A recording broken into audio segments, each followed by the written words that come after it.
All right, this podcast episode is going to be called the Glaze episode because indirectly I'm going to be glazing a lot of fucking people because today we're talking about all of the insights that I've gained from how many ever podcasts that I've listened to in the past 3 months for the first quarter of this year. So I've listened to a ton. I think there are about at least 10 to 15 different podcasts that I'm going to be gleaning insights from and sharing them with you guys. I thought this was really fun because I've been taking notes on these podcasts for months and I thought, why not just share them with you guys? Okay, just because you haven't listened to it, maybe this will spur you to go listen to it, or maybe not. You'll just get what I'm telling you. Either way, I think it's a really fun concept, and I can recycle content. So we will see how it goes. So, welcome to the podcast, everybody. Hope you're having a good day. Thank you once again for joining me. We're just going to get right into it and see what happens. So, today I'm sharing lessons from the podcasts that I've listened to in the past quarter of 2025. And we're going to start with, okay, first of all, disclaimer. Most every single one of these is a Chris Williamson podcast because he is predominantly who I've been listening to recently and this entire time since getting back into podcasts because I just like his voice. I just like the ways he says things. I like the insights that the guest that he has shares and the insights that he shares, etc. Right? Whenever he talks about the lonely chapter, I tear up in the car. I'll admit it. I'm a man. I go to therapy and I tear up at the idea of being in the lonely chapter. I could do it right now, but I won't. So, a lot of these are Chris Williamson podcasts. And the first one is the podcast with Chris Williamson and Dr. K, or Healthy Gamer GG, as he goes on, I believe, or as his name is on YouTube. And this was a really, really good one if you're interested in emotional regulation, mental health, things like that. And there's actually 4 that I wanted to talk about. But the first one is the concept of emotional numbing, which is something that I learned that all of us do now that we have access to everything at our fingertips. So emotional numbing is essentially not letting yourself feel certain emotions. And that can be boredom, anxiety, anger, frustration, sexual desire, what other ones are there? There's other ones, but those are just kind of the more common ones that I feel can be kind of like that influence emotional numbing. So essentially what we do is I'm bored, scroll social media. I'm feeling anxious, scroll social media. I'm feeling angry, scroll social media. I'm horny, go to watch porn.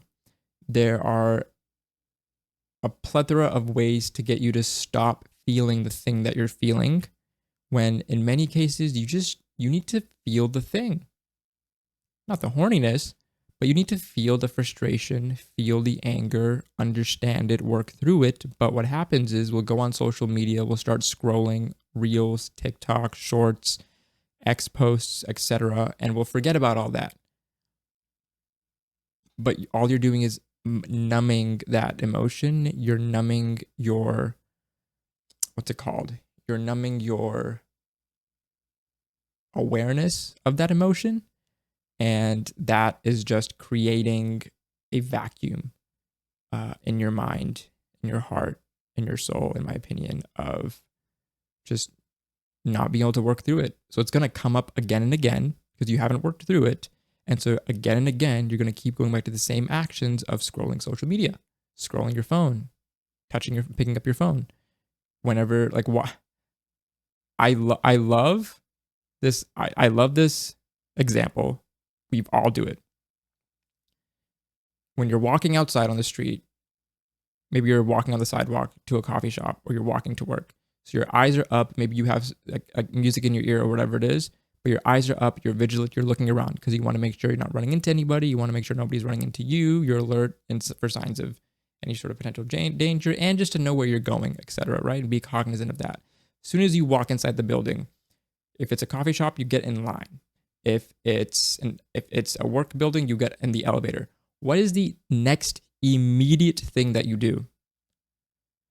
You pull out your phone, because you can't stand to feel like you're not doing something for 5 minutes in a line or 2 minutes in an elevator. So you'll pull out your phone to like check a message or respond to somebody, or many cases, let me just go back on to see what's happening online, check somebody's story, etc. Right? Because you can't sit with that silence, that period of immobility, inactivity. You think that social media is going to engage your brain and give you that little bit of like enjoyment and distraction from being bored.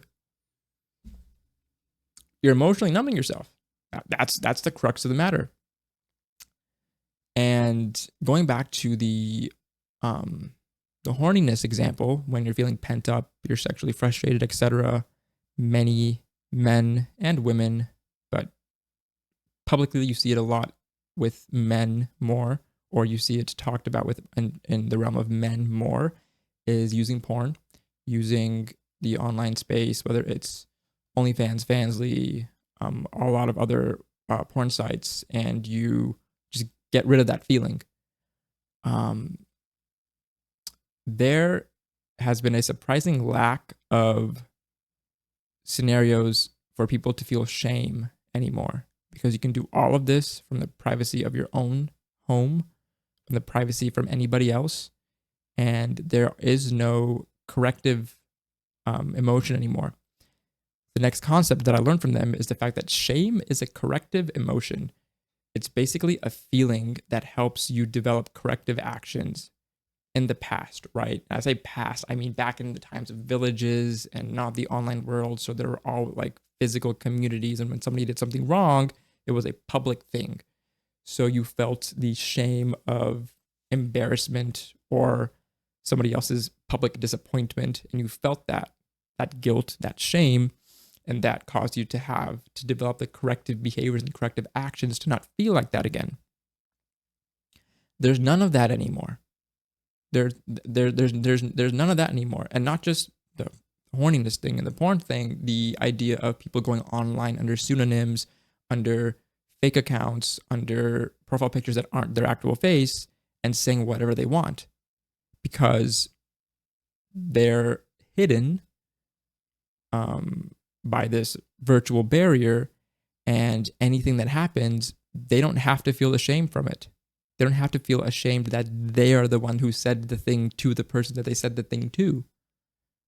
So they don't feel the shame anymore. They feel empowered to do that because they don't feel the shame and the guilt anymore. And if anything bad happens, that was just an account. Make another account and keep going. Who cares, right?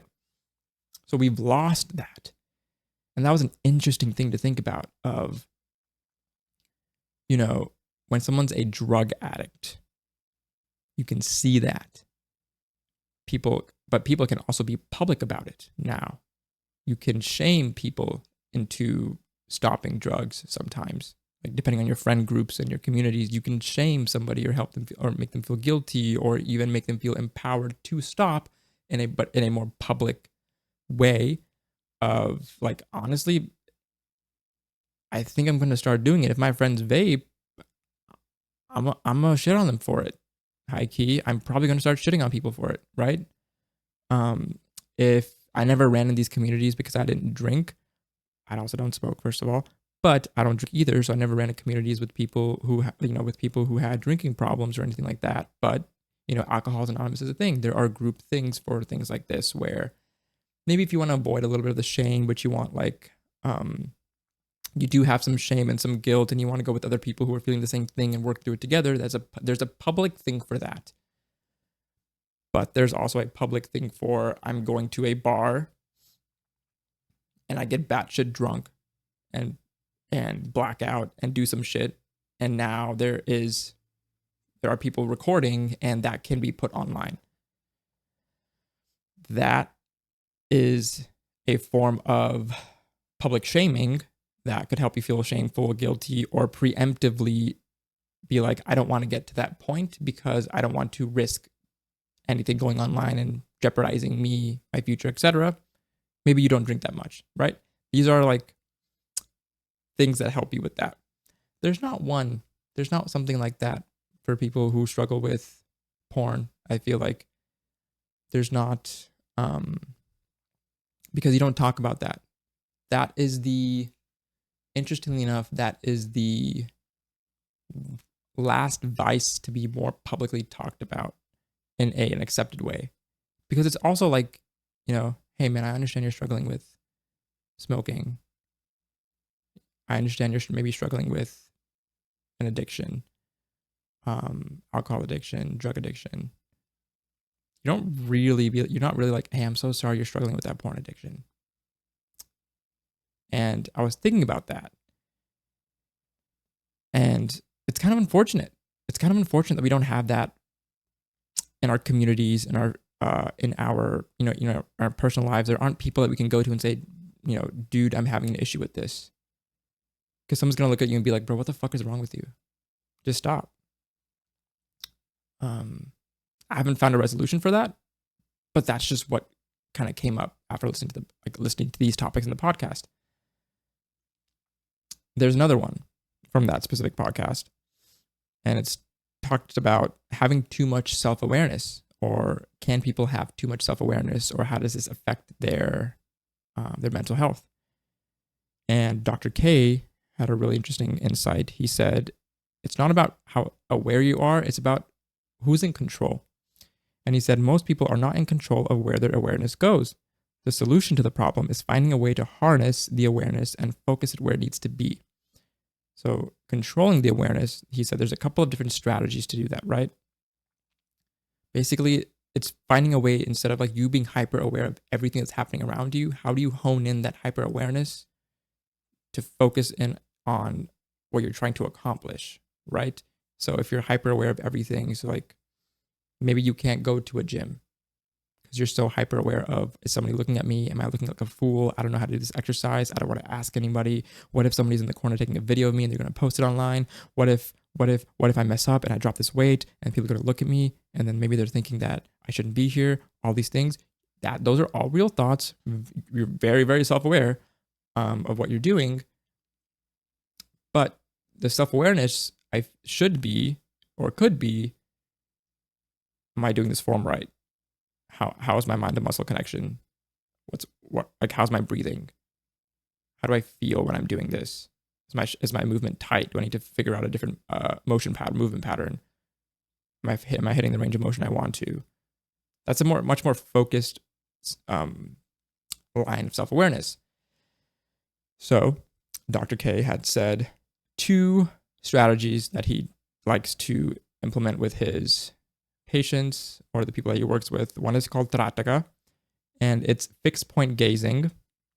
Essentially, you're sitting down and you're staring at a wall or at a fixed point, and all you're doing is looking at that fixed point. And at some point, you may feel discomfort, whether physical discomfort or your mind is wandering and you can't focus it back, or whatever it is, right? So you feel like you feel everything because you're only looking at this one fixed point. It's similar to meditation, but your eyes open. And he says the only thing you can do there is focus on your breath, because that's the only constant thing in this array of messy self-awareness. You just focus on your breathing. And eventually you just learn to hone in that self-awareness to maybe block some things out, focus in on other things, etc. And you just practice doing that over time.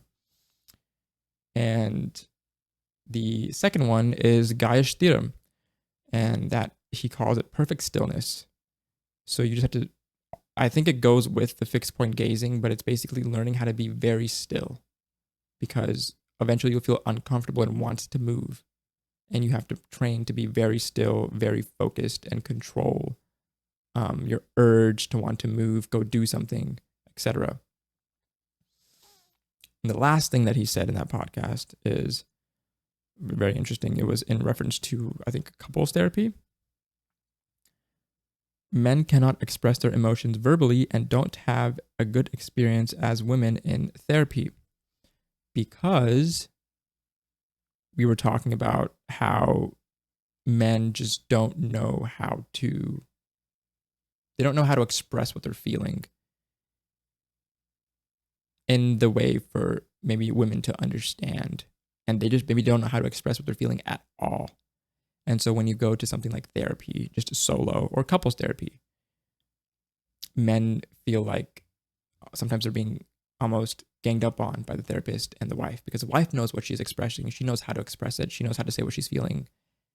And the man doesn't even know how to say what he's feeling, or maybe he doesn't feel empowered to say it because what if what he says and what he's feeling, he expresses it in the wrong way.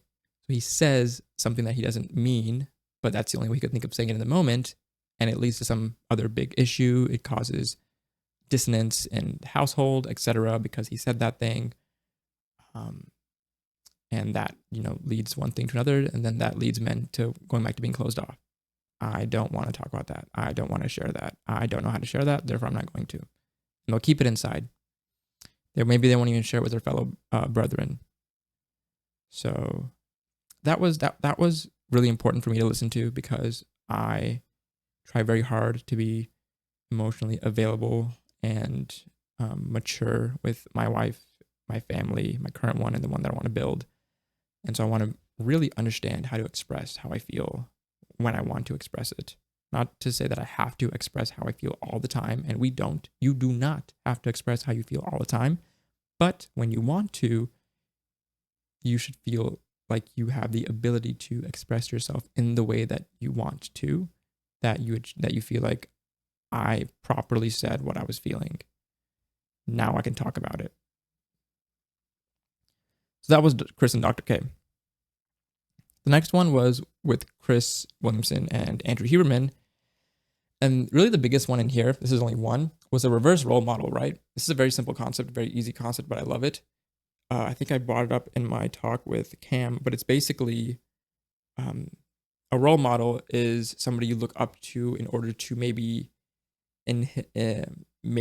develop some of the traits that they have to be like them, right? The usual phrase is, I want to be like this person. The reverse role model is, I don't want to be like this person. What does this person do? How do they live? What do they say? What do they do that I don't want to be like?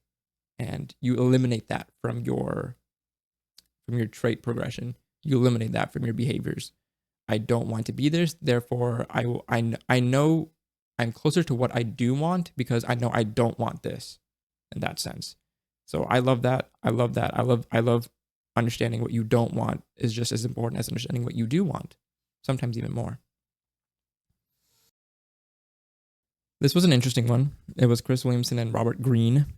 And Robert Greene said something that resonated, but hasn't fully sunk in terms of me implementing it. He said, skills are currency, be irreplaceable, give yourself deadlines, pressure is good. So skills are currency, right? He basically said that you don't develop skills for immediate reward. You develop skills for the moment in which those skills are needed and you're called upon, you can deliver in the moment. That helps you be irreplaceable. The better the skills, the better that you are at the skills that you have, not necessarily the more skills you attain, but the quality of your skill set, the quality of you, essentially, makes you irreplaceable. So what skills can you acquire to make yourself irreplaceable to those around you? And then give yourself deadlines, pressure, all that stuff, all that. It's standard, but it's good to reinforce, right? If you are somebody like me who procrastinates, and you also struggle with self-accountability, just having a few external and internal deadlines mixed together really helps kind of you do things proactively versus waiting until the deadline is here, It helps a lot. From Chris Williamson and Richard Reeves' podcast. This was a lot about Richard Reeves' work with men's mental health, men's mental care. And they said that men's suicide rates are actually higher than women overall, but it's not presented as such. Causes of suicide with men are usually drugs, sedation, but also often can be lack of self-meaning or the feeling of being needed. And this one really resonated with me because for the past few years, I've always had this value proposition concept in my brain of, am I bringing value to this relationship, whether it's friends or family? Am I bringing value? Because if I'm not bringing value, I feel useless. And the worst thing for a man to feel is feel useless, because that feeds into not feeling needed. And once you don't feel needed, you don't have a sense of identity, right? And it was a very important insight to me to think about, like, and maybe it's not the most healthy all the time, but I always think about, how am I providing value? How can I, am I needed somewhere? I do think about that a lot. I don't know what my end goal in life is. I don't know what my purpose is. I do a lot of things that give me meaning, but I don't know what self-meaning means yet. I do sometimes feel like a lack of being needed. I feel a lack of, not identity, but a lack of, like, I'm not doing enough for the people around me. And so remembering that just makes me, like, just reinforces for me that a lot of people are going through this. It's not just you. It's okay. You are needed. You are important. The amount of what you do does not dictate who you are as a person, and you can provide value in a multitude of different ways. You're fine. I always have to remind myself that. The Joe Rogan podcast with Chris Williamson, the biggest thing for me in that one was comfortable complacency. So that one is something that really hit me with work as well.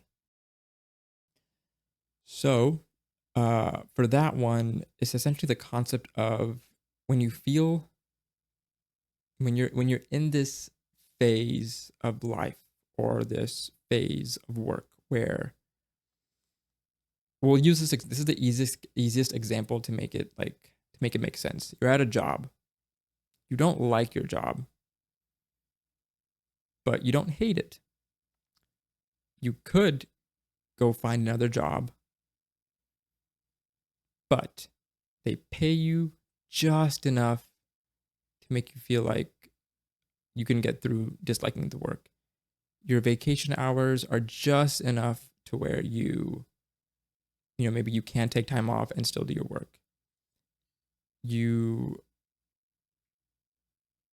workload isn't that bad to where you can't bear it.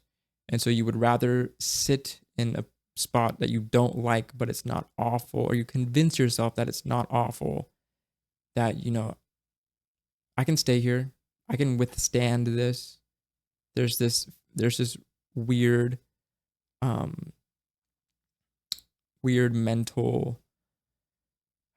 mental thing with men where they think, I would rather, what's the word for it? I would rather weather the storm in this space that I don't like versus going somewhere where I do like.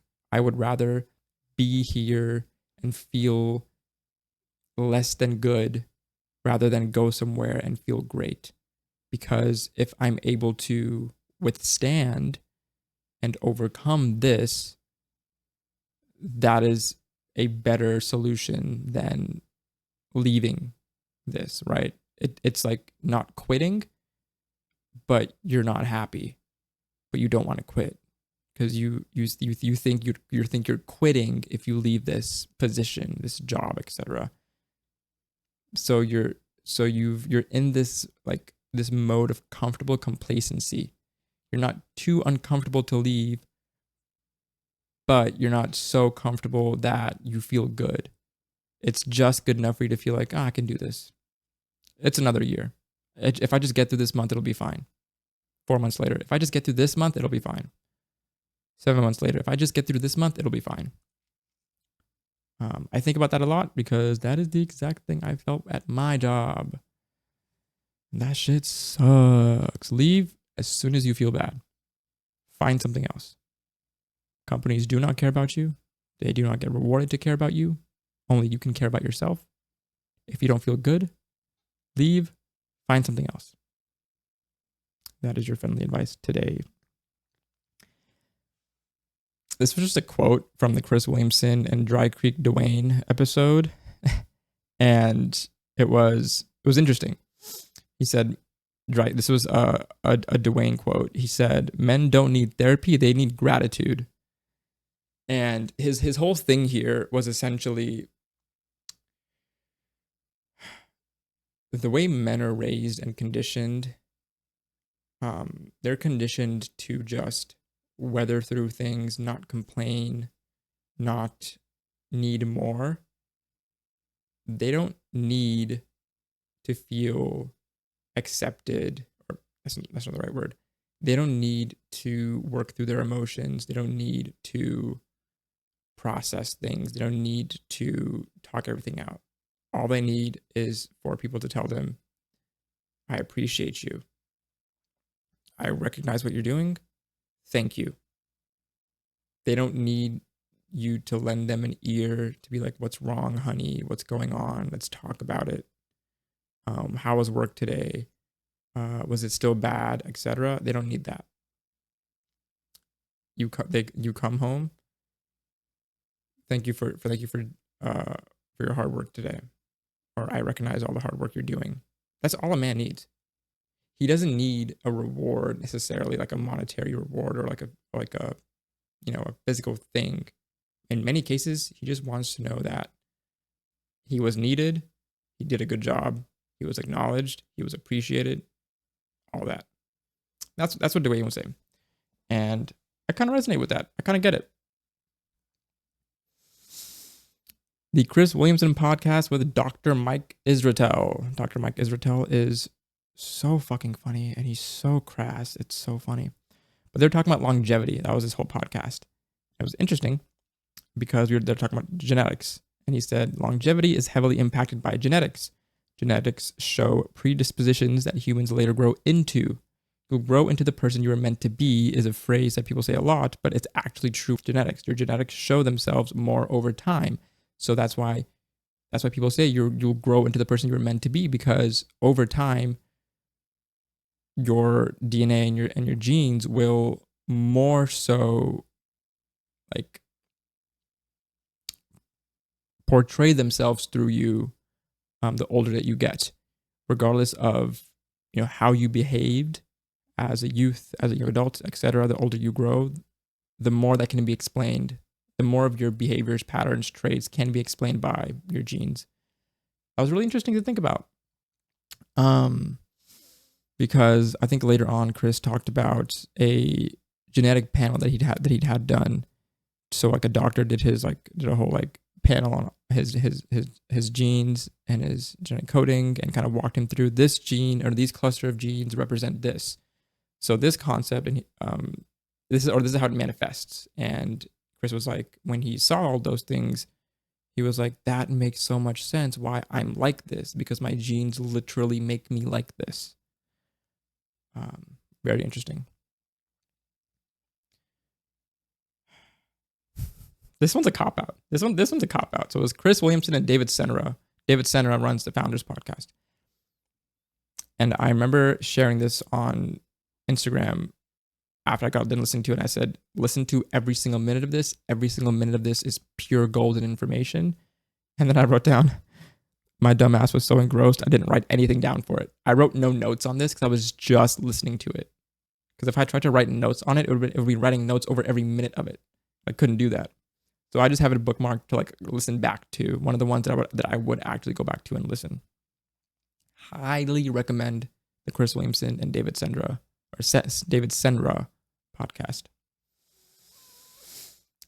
There was one with Chris Williamson and Nick Pollard, and there was quite a few in this one. I really enjoyed it. It was a more casual conversation. And one of the insights were, you don't have to hate where you are to want to be better, because a lot of men, I feel like, try and channel anger, hatred, resentment, negative emotions to then spur on change. The next one was know your default, then you can change your mind. And I was like, I do this 24/7. I have started to do this, and I know people hate me for it, but I automatically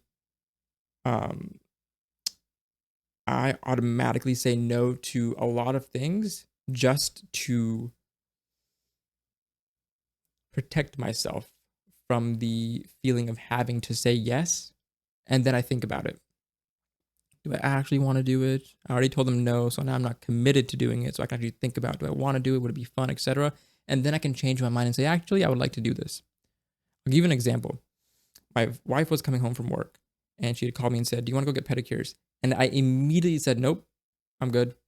And then once again, right after that, I caught myself and said, actually, I'm sorry. I said no too hesitantly.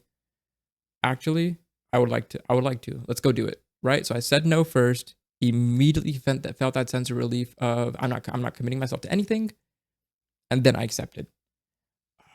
And that's okay. I feel like we should do that more often. Stop saying yes to everything and say no to most things. And you will see so many more things open up in front of you. So much more time, space, energy you have to devote to things that you want to be committed to because you said no to the thing that you didn't want to do. It's very simple. I fucking love this one so much. But before we get to that, I'm going to get to the fourth one, which was women and men are not equipped to handle the full spectrum of the other's emotions. Kind of goes back to the one above previously that I'd said of about like couples therapy and things like that. We are not trained or equipped to handle the full spectrum of each other's emotions. And therefore, I don't believe we have to share everything with our partners. You are allowed to keep things inside, save them for other people. You don't have to be 100% transparent with your partner.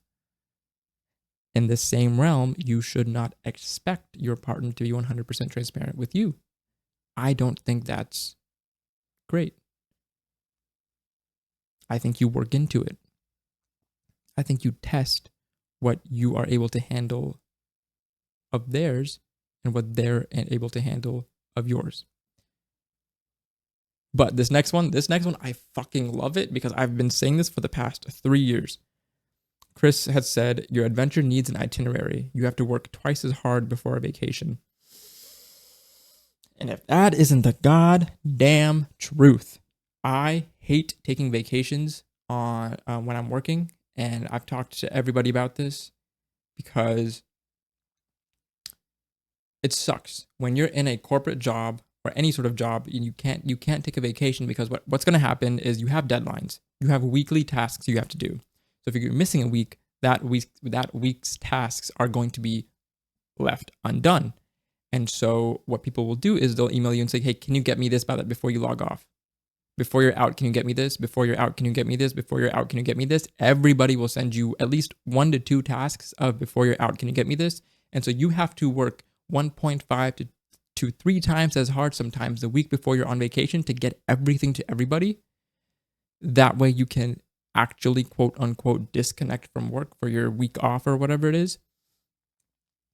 But you're so fucking exhausted from your week off or from that week before that you were doing all of this work to then be able to enjoy your week off to where you then can't fully relax because you're just so drained on your week off. You're so drained, maybe you can't go hiking that you wanted. You can't go adventuring the way you wanted to. You're just so mentally and physically drained. You don't feel good doing that.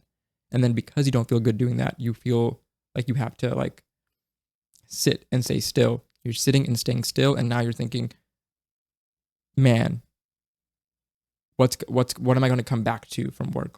All these emails I'm going to come back to from work. I'm not ready. You have to do double the work when you leave and then double the work when you come back because now you have commentary responses to the double work that you put in. to then have to do more things when you get back. It's so unfortunate. And it just and if you feel like that, you don't enjoy your job.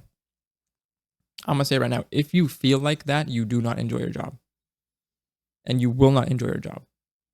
It is more detrimental to your mood towards your job to take breaks than it is to not. Now, I would recommend if you want to take breaks, you don't take full weeks off. You take 2 to 3 day vacations here and there. You take just enough time to take a break and a refresher, but not enough time for you to feel how much your job sucks and you don't want to go back. That's just me.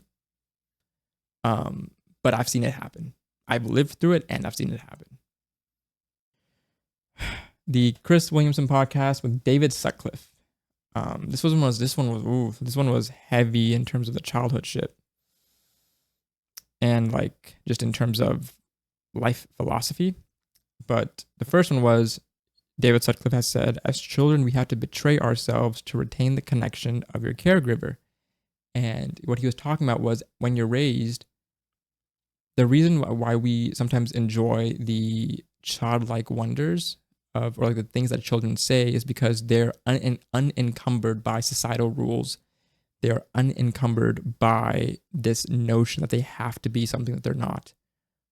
But in many cases, they cannot be true to themselves because doing what they want to do means doing something that their parent doesn't want them to do sometimes. So you have to, quote unquote, betray yourself and not do the thing you want to do, not say the thing you want to say, not feel the thing you want to feel, because this caregiver of yours, whether it's a parent or a guardian, is saying, no, you cannot, don't do this. Or there'll be a repercussion if you were to do that, and therefore you don't.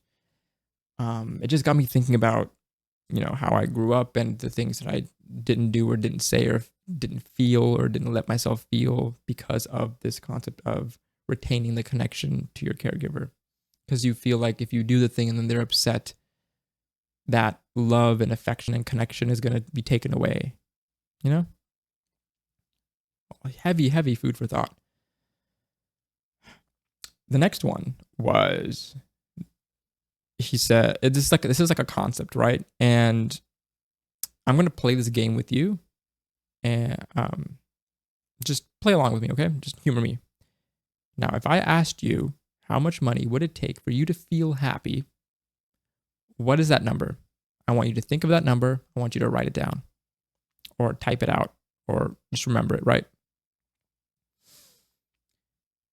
And I want you to compare that number to how much you make right now. Most people, on average or more than average, will say that their ideal level of what they could earn to make them happy is anywhere from 3 times to 5 times as much as what they're currently making. So it's always a number above what you're making. Rarely is it double. It's usually triple to 5 times what you're making is what you think you need to feel happy. And then once you hit that number, what will have happened is you will have changed your lifestyle, changed your luxuries, and then you will have felt like any sort of monetary constraints with your new upgraded lifestyle, and then you'll think, oh, now I need more money to enjoy myself with my lifestyle now. And I found the 3x number really interesting because I heard on a video, I think maybe it was with like a rapper or some other celebrity, and he had said, when he was younger and he'd been given advice by one of his mentors when he was making one of his first purchases after coming to a lot of money, that mentor had said, don't buy anything expensive unless you can buy it 3 times over. Because if you can buy it 3 times over, you're good for it. And I just found it very interesting that the statistics of 3 to 5 times as much is what people will say. And then the idea of don't buy anything unless you can buy it 3 times over. It kind of goes a little bit hand in hand, right? So in order to afford the luxuries I have now, I need to be making 3 times as much as I make now. That concept. Very interesting podcast. Highly recommend it. Chris Williamson and Jillian Turecki. These are, well, she said, don't confuse lust for love. So then I also thought, don't confuse success for happiness. because you cannot define happiness through any sort of statistical level of success. So don't confuse the two. Just because if you are striving for success to make you happy, it won't. More than likely, it won't, because you have found a reason to make yourself unhappy continuously, because you will have continuously pushed out your feeling of success to the next achievement. You got the first achievement you were looking for, but you're not successful yet because there's still the next achievement to achieve. Don't do that. Don't confuse the two. You can be happy and working towards success at the same time, as our good friend Gabo told us in that podcast. The next one was Chris Williamson and Dan Koe. I promise you I'm getting to the end of this list. I promise. Dan Koe said, hard work doesn't guarantee success. And that one hit me because I thought back to when I was starting content creation, starting the book video, starting the podcast, and I was going really ham on it. I was going balls to the wall. I was doing my videos. I was posting daily or multiple times in terms of reels and short form content. I was really on this grind and I was working really, really hard. I was getting all this content out. And I saw no sort of success in terms of followers, engagement, view count, any of this stuff. And I was like, this shit sucks. This shit is ass. And you don't learn this lesson unless you experience it. This is not something that somebody tells you and then you think, okay, yeah, I get it. You will not get it unless you experience it. It takes a disproportionate amount of hard work for the success you want to achieve. You may have to put in 5 times the amount of work that you think you need to put in for the first level of success that you're going for. And you won't know it until you actually do it. And that is just a fact that you have to accept and then work through. This was an interesting thing that I thought of, right? I've become very frustrated over the past, like in 2024 and that summer of depressed states. I became very frustrated with the fact that I had to spend so much time every day working a job that I didn't like, that is so mentally draining, that I just didn't have the mental capacity and energy to then spend the other hours of my day recording, scripting, editing, posting, admin, reaching out to people, even living life, working out, cooking, spending time with my wife, calling friends, hanging out with friends, reading, gaming. I felt like I had no energy for any of those things simply from the 8 to 10 hours I had to work in my day job. So I would tell myself, man, if I didn't have to work this job and I could solely focus on content, I feel like I would be able to focus and put in so much more hard work because I'm focused on something that I really want to do, as opposed to half the day being gone towards something that I don't want to do. And that's so draining for me. And there's a logical fallacy to that, because you have the time now. You have the ability to put in the focus and energy and the work now. But you don't. But I didn't. And I don't. So it was like a half complaint. But there's also a truth to it. I really, really admire people who can work their day jobs, come home and do their second grind, or their second and third grind. It takes a lot of mental resilience, fortitude, and strength. I want to acknowledge the sacrifices they make in order to do that, because they also probably want to chill, relax, hang out with friends, hang out with family, and they're just so exhausted they can't do any of that.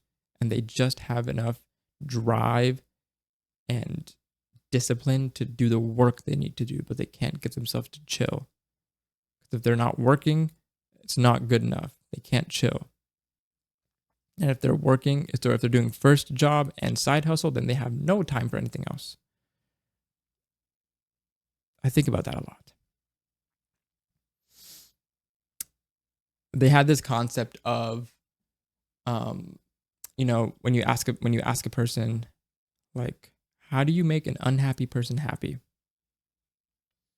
And then I forget who did this experiment or said this phrase, but he basically reversed it and said, how do you make a happy person unhappy? Well, if they're a happy person, you take away their gym time, you take away their good food, you take away the time they spend relaxing and speaking with their families, you take away the work that energizes them. And so when you're asking the question, like, what would make an unhappy person happy, give them some sort of physical movement, give them meaningful connections with people around them, give them work or things to do with their time that give them energy. Simpler concepts, but it's, an easier way to frame it. So I thought, when I would ask myself, as lazy as a person you are, Arish, how would I make you productive? So then I asked myself, okay, Arish, how would you make a productive person lazy?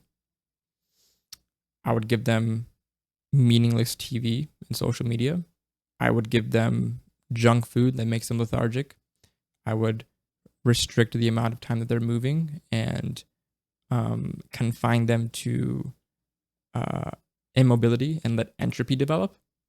So if I wanted to make a productive person lazy by doing that, I have to reverse that to make myself productive. Remove my junk food, remove meaningless social media, remove extended periods of sitting and entropy, bring in movement, bring in healthy foods, bring in positive media sources, informational and energizing media sources, things like that. Very interesting. The next one is between Dr. Mike and Dr. Rena Malik. And this was a whole thing on the concept of erectile dysfunction and men's and women's sexual health and things like that. Rena Malik is a urologist, I believe, and Dr. Mike is I believe he's a general medicine doctor, a family medicine doctor, I think. This was my first ever Dr. Mike podcast. I just saw the thing and I was interested. And the interesting thing is that they were talking about like erectile dysfunction, like ED, right? And they said that most of the time, ED is a vascular issue, not an issue with low testosterone. Low testosterone actually comprises only about 3 to 6% of all ED cases. And so when people think like, I can't get it up, I'm having issues with sex, I'm not feeling as, like a desire for sexual interactions, etc. And people think, oh, my test must just be low. Let me go shoot some more tests. Let me get on TRT. And they said, no, a lot of the times, the physical manifestations of ED can be addressed through, vascular or improvement to your vascular health. HIIT workouts, running, things to get your heart rate up, things to like work on your vascular health can help that. And then, you get the cases of like, if you need medication, if you don't need medication, etc. And then they had also talked about symptoms of low testosterone, which could be things like depression, exhaustion, less of a desire for sex, brain fog, and other things. And so it was very interesting to listen to all that because, I, as someone who wants to start a family in the future, am just concerned that with all the stress that I'm taking and all this work that I'm doing, and maybe I'm not the healthiest person right now, I'm not in the most fit physical condition, am I going to be a problem in trying to conceive with my partner? Like, are my swimmers going to be swimming? Because I can't swim. Or can my swimmers swim? Who knows? I think about that. I get concerned. It's a problem. And so I think I want to go get it checked out at some point just to make sure that my swimmers can swim, even though I cannot swim. Ooh, this one was probably the second best podcast that I listened to in this set. It was Dr. Mike and then Dr. Mike Isratel. And it was really funny seeing like the comments of the podcast talking about, I love when Dr. Mike said this, and then Dr. Mike responded with that. Good job, Dr. Mike. Great podcast, Dr. Mike.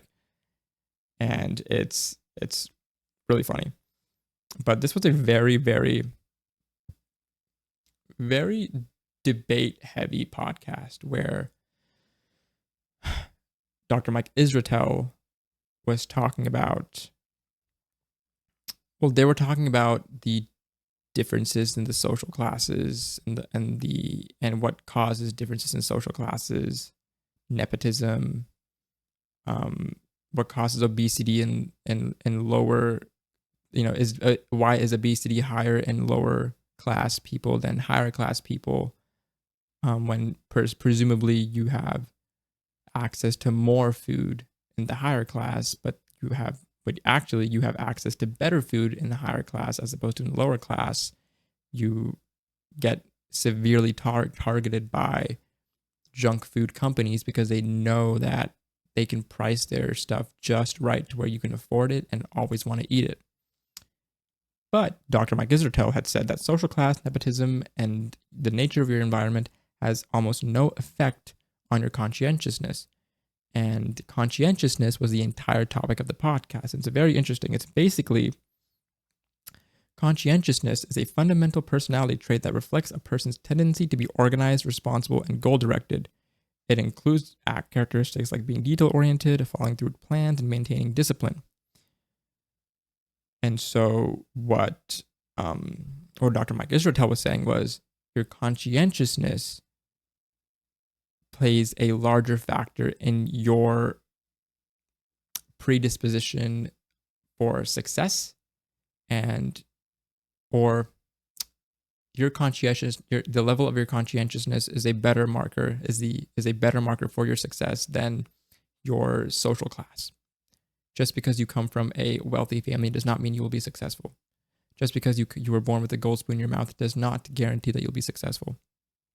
Similarly, just because maybe you were born into the poverty class does not mean you cannot be successful.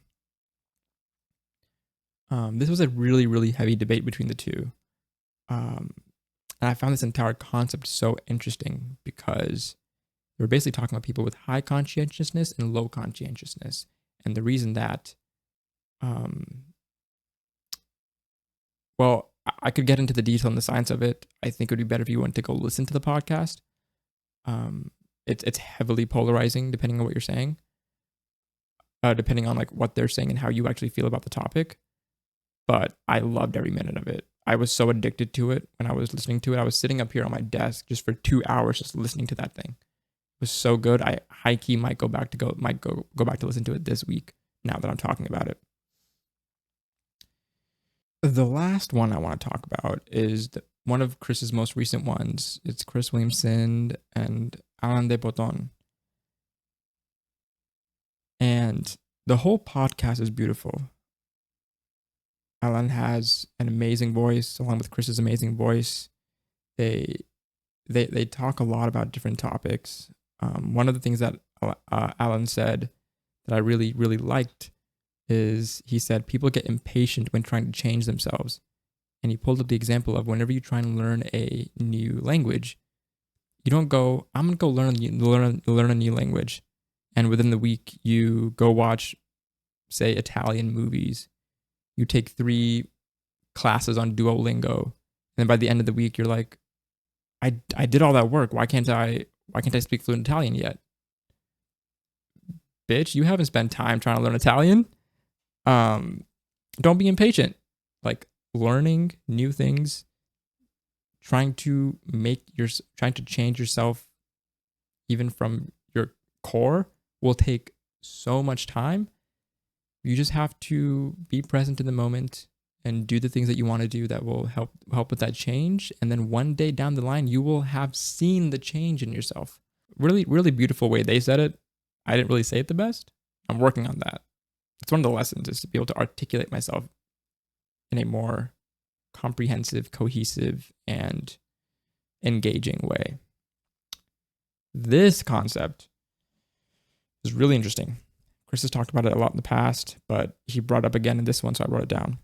It's the concept of unconscious incompetence, unconscious competence, conscious incompetence, conscious competence. There was a lot of cuz in there, and so I'm going to break that down for you just so that when you hear somebody else say it, they might run through it more quickly. brother like me needs it slow. So the first of those 4 is unconscious incompetence. You don't know that you're bad at it and you're bad at it. Unconscious competence. You don't know necessarily what you're doing, but you're doing something well. Conscious incompetence. You now know what you're doing, but you're not doing it well. Conscious competence. You know what you're doing and you're doing it well. So these are like the stages of getting good at something. You don't know what to do and you're bad at it. You don't know what to do, but you're doing some things right, it seems.